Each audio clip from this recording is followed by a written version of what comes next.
नमस्कार दोस्तों, स्वागत है आप सभी का एक बार फिर से आपके अपने प्लेटफॉर्म टेक्स्ट बुक पर। मेरा नाम कमलदीप सिंह है। एक बार फिर मैं आपके सामने हूँ एक बहुत इंपॉर्टेंट सेशन लेकर। देखो, जैसा कि आप बात करते हैं रेलवे शिक्षक भर्ती की, तो बहुत सारी चीज़ें ऐसी हैं जो आप लोग नहीं जानते हैं। तो आज के इस वीडियो में मैं उन सभी चीज़ों को डिस्कस करने वाला हूँ। मतलब एक कंप्लीट इन्फॉर्मेशन एक छोटे 5 से 10 मिनट के वीडियो में हम डिस्कस करेंगे। एक क्रिस्प वीडियो है जहाँ पर आपको पूरे चीज़ों के बारे में, जो आपके डाउट्स हैं उन सभी के बारे में हम डिस्कस करने वाले हैं। देखो क्या क्या चीज़ें हैं, आइए इसको एक बार हम लोग देख लेते हैं। देखो, अगर हम बात करते हैं यहाँ पर रेलवे शिक्षक भर्ती की, तो अभी फिलहाल के टाइम में निकाली गई सबसे बड़ी शिक्षक भर्ती है, क्योंकि इसमें बहुत सारी चीज़ें ऐसी हैं जो रिलेटेड हैं आपकी पीआरटी से, टीजीटी से, पीजीटी से। Teaching vacancy, non teaching vacancy, दोनों ही तरीके की वैकेंसी यहाँ पर निकली हुई हैं। तो आज के इस वीडियो में हम कुछ इंपॉर्टेंट पॉइंट्स पर डिस्कस करेंगे, जैसे लास्ट ईयर में कट ऑफ क्या थी, कैसे जोन को सेलेक्ट करना है आपको, और भी बहुत सारी चीज़ें, नॉर्मलाइजेशन, सिलेक्शन प्रोसेस, इन सभी पर डिस्कशन आज के वीडियो में करने वाले हैं।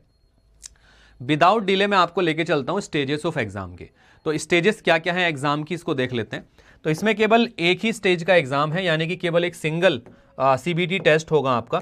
और सिंगल सीबीटी टेस्ट यानी कंप्यूटर बेस्ड टेस्ट के बेसिस पर आपकी जो मेरिट लिस्ट है वो प्रिपेयर करी जाएगी। मेरिट लिस्ट को प्रिपेयर करने में और भी चीज़ें इंपॉर्टेंट होंगी, जैसे कि आपके, अगर आप जूनियर ट्रांसलेटर के लिए अप्लाई कर रहे हैं तो ट्रांसलेशन टेस्ट आपका होगा। आप अगर जो है अप्लाई कर रहे हैं टीचिंग पोस्ट के लिए, तो वहाँ परफॉर्मेंस टेस्ट, पीटी या skill test, teaching skill test आपका होगा।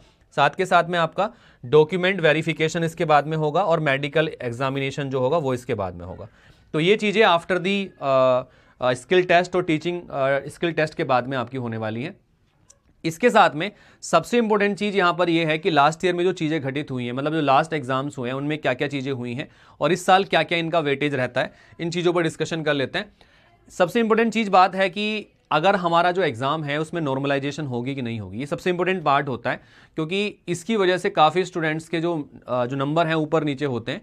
तो नॉर्मलाइजेशन जो है इसमें अप्लाई किया जाएगा। मार्क्स विल बी नॉर्मलाइज्ड अगर आपका मल्टीपल स्टेजेस में एग्ज़ाम होता है तो आपका, ठीक है, मल्टीपल स्टेजेस में अगर एग्जाम हो रहा है, मल्टीपल शिफ्ट में अगर आपका एग्जाम हो रहा है, ठीक है, तो इसमें जो है नॉर्मलाइजेशन किया जाएगा। जैसे कि ज़्यादा बच्चे अगर अप्लाई कर देते हैं और आपका जो एग्जाम है 2 दिन कंडक्ट कराया जाता है या 3 दिन कंडक्ट कराया जाता है, तो उस कंडीशन में नॉर्मलाइजेशन सिर्फ प्रोसेस यहाँ पर अप्लाई करी जाएगी।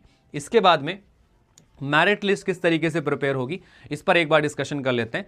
तो मेरिट लिस्ट बनाने के लिए 2 चीज़ों का सबसे इंपॉर्टेंट योगदान रहेगा, पहले मैं उन्हीं को बता देता हूं।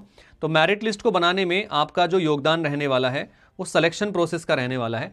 यानी कि आपका जो है रिटन एग्जाम जो होगा, यानी कि जो आपका सीबीटी एग्जाम होगा, और जो टीचिंग स्किल टेस्ट होंगे आपके, इन दोनों को मिलाकर एक फाइनल मेरिट लिस्ट तैयार करी जाएगी। आपके रिटन एग्जामिनेशन का 85% वेटेज लिया जाएगा, टीचिंग स्किल टेस्ट का आपका 15% वेटेज यहां पर लिया जाएगा। तो उससे एक फाइनल मेरिट लिस्ट प्रिपेयर करी जाएगी, जिसके बेसिस पर आपका जो है सिलेक्शन, आप शॉर्ट लिस्ट किए जाएंगे। शॉर्ट लिस्ट कैंडिडेट जो होंगे आपके, वो कितने लिए जाएंगे मैं आपको बता देता हूं। सीबीटी एग्जाम जो आपका कंडक्ट कराया जा रहा है वो इसलिए कंडक्ट कराया जा रहा है ताकि ये शॉर्टलिस्ट कर सके कैंडिडेट्स को। तो जितने लोग सीबीटी में पास होंगे उसका 10 टाइम, मतलब टोटल वैकेंसी का 10 टाइम्स को ये कॉल करेंगे आपके आगे अगले प्रोसेस के लिए, ठीक है। तो कितने लोगों को कॉल आएगी, जितनी टोटल वैकेंसीज हैं उसके 10 टाइम्स स्टूडेंट जो आपके सीबीटी एग्जाम को पास कर जाएंगे, उनको कॉल जाएगा अगले आने वाले टीचिंग स्किल टेस्ट के लिए, परफॉर्मेंस टेस्ट के लिए, ठीक है। तो अब ये ध्यान रखिएगा कि आपको कट ऑफ में आना है तो आपको एग्जाम को अच्छे से क्वालिफाई करना पड़ेगा। कट ऑफ मार्क्स क्या होंगे, कितने नंबर लाके आप एग्जाम क्वालिफाई कर जाएंगे, उसके बारे में बात कर लेते हैं। ये जो सीबीटी एग्जाम आपका होने वाला है ये क्वालिफाई होने वाला है, क्वालिफाइंग नेचर का होने वाला है। इसको केवल आपको क्वालिफाई करना है इसमें, ठीक है। नेगेटिव मार्किंग की बात करते हैं तो there will be a negative marking of 1/3। तो 1/3 की इसमें नेगेटिव मार्किंग है कि अगर आप कोई प्रश्न गलत करते हैं तो उसका 1/3 नंबर आपका काट लिया जाएगा, ठीक है। तो ये आप ध्यान रखेंगे इसमें। तो इस एग्जाम में नेगेटिव मार्किंग भी होने वाली है। सिलेक्शन प्रोसेस के बारे में मैं बता रहा था। आप अगर किसी टीचिंग पोस्ट के लिए अप्लाई कर रहे हैं तो आपका रिटन टेस्ट और टीचिंग स्किल टेस्ट का 85 और 15% का वेटेज रहने वाला है यहाँ पर, ठीक है। जो आपका ये टीचिंग स्किल टेस्ट होगा इसकी ड्यूरेशन जो होगी 15 से 30 मिनट के बीच में रहेगी। तो 15 से 30 मिनट के बीच की इसकी ड्यूरेशन रहेगी, जिसमें आपसे पढ़वा के देखेंगे वे, आपकी जो सब्जेक्ट से रिलेटेड नॉलेज है उसको आप चेक करेंगे वो, ठीक है। साथ के साथ में अगर आप म्यूजिक टीचर के लिए, ट्रेंड ग्रेजुएट टीचर म्यूजिक के लिए, ट्रेंड ग्रेजुएट टीचर क्राफ्ट के लिए, ट्रेंड ग्रेजुएट टीचर ड्राइंग के लिए, तो आप अप्लाई कर रहे हैं, तो जो आपका सिलेक्शन प्रोसेस का वेटेज रहने वाला है वो क्या रहने वाला है, पहले जो रिटन टेस्ट होगा, रिटन टेस्ट का 60% वेटेज होगा, परफॉर्मेंस टेस्ट होगा, परफॉर्मेंस टेस्ट का 25% वेटेज होगा, और स्किल टेस्ट का आपका जो है 15% वेटेज होगा। तो इस तरीके से आपका फाइनल सिलेक्शन यहां पर लिया जाएगा। अगर मैं बात करता हूं, अभी सबसे बड़ा सवाल यह है कि आप जो है किस तरीके से सेलेक्ट कर सकते हैं चीज़ों को यहाँ पर। जैसे कि ये डिफरेंट आरआरबी की वेबसाइट्स हैं, ये list of the RRB website है, अलग अलग आरआरबी की वेबसाइट है, जिस जोन में आपको अप्लाई करना है उसके लिए आप सेलेक्ट कर सकते हैं। मैं आपको एक बार ना ऑफिशियल वेबसाइट के माध्यम से भी इस चीज़ को दिखा देता हूँ।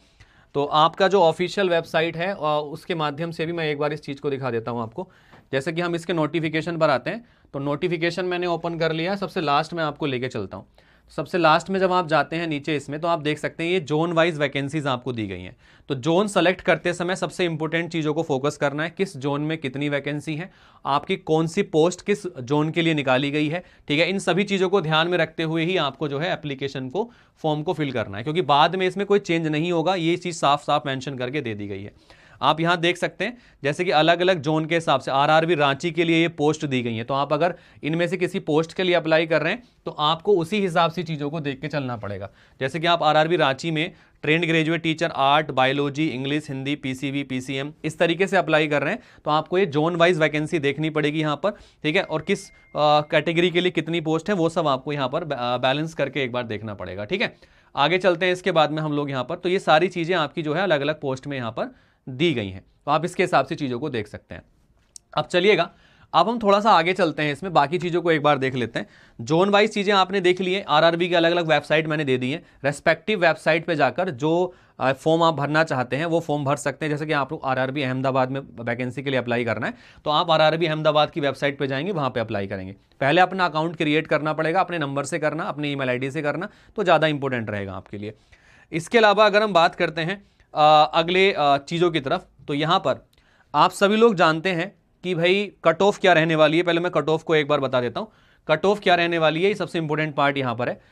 तो मिनिमम परसेंटेज, बिकॉज ये एग्जाम आपका क्वालिफाइंग नेचर का है, तो इसमें अनरिजर्व्ड कैटेगरी जो है आपकी, तो अनरिजर्व्ड कैटेगरी आपकी 40% नंबर लाएंगी 100 में से, यानी कि 100 में से 100 नंबर का पेपर है, आप 40 नंबर लाके इस एग्जाम को क्वालिफाई कर लेंगे। आप अगर ईडब्ल्यूएस कैटेगरी में आते हैं तो भी 40% नंबर आपको चाहिए। OBC non creamy layer 30%, SC 30% number लाके क्वालिफाई कर जाएंगे। एसटी कैंडिडेट हैं तो 25% अंक लाकर आप इसको क्वालिफाई कर सकते हैं। आपके जो फिजिकली हैंडीकैप्ड स्टूडेंट हैं उनको 2 नंबर का जो है रिलैक्सेशन यहाँ पे दिया गया है। तो ये कुछ इंपॉर्टेंट चीज़ें हैं। आप अगर तैयारी कर रहे हैं एग्जाम के लिए, तो हमने इसका एक बैच लॉन्च किया है for the general paper. General paper के लिए आप हमारे साथ प्रिपेयर कर सकते हैं, पूरा का पूरा जो पार्ट है इसका उसमें आप प्रिपेयर करेंगे। तो यहाँ पर आपको कोड यूज़ करना है KAMAL, कमल कोड आप यूज़ करेंगे तो आप इसमें जो है ज्वाइन कर जाएंगे इस बैच में। हमारे पास PRT, TGT, PGT सभी के बैचेस अवेलेबल हैं, तो आप वेबसाइट पे जाके टेक्स्ट बुक की जाके आप इसको परचेज कर सकते हैं।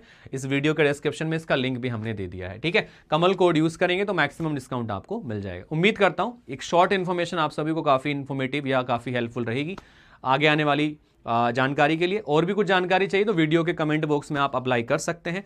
अच्छा, एक और इंपॉर्टेंट चीज़ मुझे अभी जस्ट रिमाइंड हुई है कि क्या सीटेट वाले जो हैं वो इसमें अप्लाई कर पाएंगे कि नहीं कर पाएंगे। तो एक बार देखिएगा, सीटेट दिसंबर वाला जो एग्ज़ाम हुआ था 2024 वाला, तो उन लोगों का जो रिजल्ट है देखो आने वाला है, ठीक है। आपके जो रेलवे वाला फॉर्म है, रेलवे वाले फॉर्म को भरने का आपका जो लास्ट डेट है मैं आपको बता देता हूँ।